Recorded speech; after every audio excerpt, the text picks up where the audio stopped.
Meron tayong magandang balita mga idol para sa team ni na Kevin Kiambao sa Korean Basketball League habang first time nangyari ito sa professional career ni JD Kagulangan.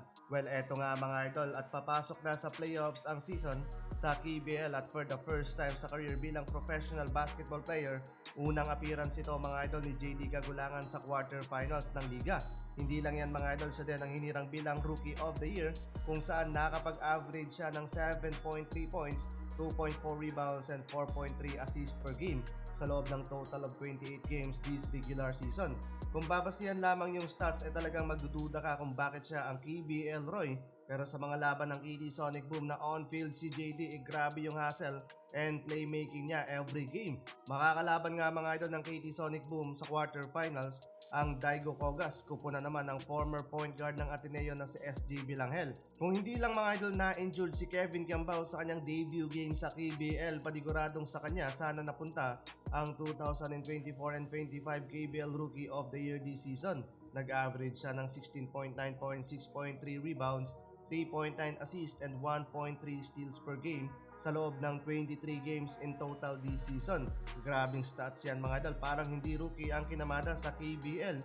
Yun nga lang, as per KBL rules, bilang Rookie of the Year, kailangan makapaglaro ka ng 25 games or more with high average stats, which is dalawang laban na lang sana para kay KQ, kinapos nga lang.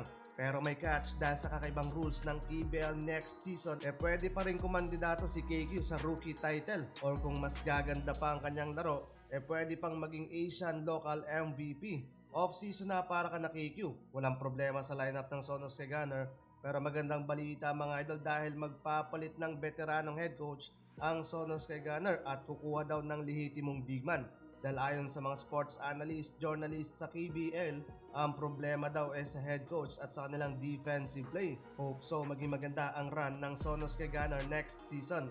Habang balitang NBA naman tayo mga idol, nang aasar yata etong si Ja Morant sa NBA management matapos mabigyan ng warning patungkol sa ginawa niyang finger gun gesture celebration. Muli na naman niya itong ginawa sa laban naman kontra sa Miami Heat. Hindi ito nagustuhan ng NBA management at pinagmulta si Ja ng $75,000 or kung sa Philippine money kulang-kulang 4.3 million pesos. Pero hindi pa dyan natatapos si Ja Morant at may bagong pasabog na naman mga idol. From finger gun gesture celebration, eto bagong-bago after makapagpukol ng success 3-pointer, granada naman yung kanyang hinahagi sa fans. Dapat yatang pumasok si Ja sa military. Samot-sari yung naging reaction dito ng mga NBA fans. May ilan na natuwa at may iba naman na hindi. Parang nang-aasar daw kasi si Ja sa NBA management. He's healthy and he's playing at this level. Look, he's shooting.